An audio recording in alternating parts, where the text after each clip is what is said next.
Hello, my name is Austin Yates. I'm doing my case report number 4 on volcanoes, specifically the observatories in the United States. So what I learned is that there are a total of 5 observatories throughout the United States that monitor volcanic activity.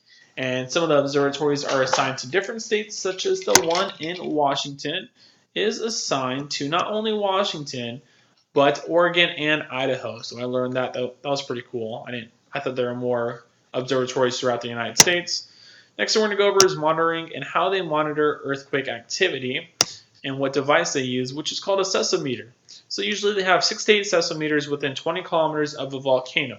What the seismometer tells us is that there is an earthquake coming, which is a little too late usually, and also the magnitude of the earthquake. What I mainly learned for seismometers is that they are placed, or at least in Mount Baker, Washington, they cannot place these seismometers underground, so that they have to stick up above the ground like a sore thumb. So I thought that was pretty cool, and I learned that.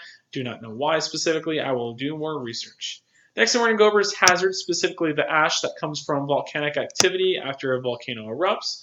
So just like snow, ash piles up, and ash can damage buildings and cars and a whole bunch of stuff. So like this roof right here, the ash is causing the roof to fall down. Now I didn't think that ash is as dangerous as it is, but it can damage your body. It can damage a lot of stuff, especially buildings.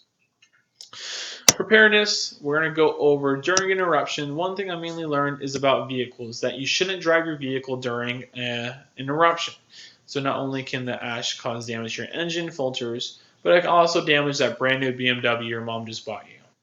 So I thought that was really cool. I didn't think about how ash can have a effect on vehicles, but now that I read that, it's kind of cool to learn. The biggest takeaway I got from this whole project was how dangerous volcanoes are, not only just their eruptions, but the aftermath as well. So thank you for watching.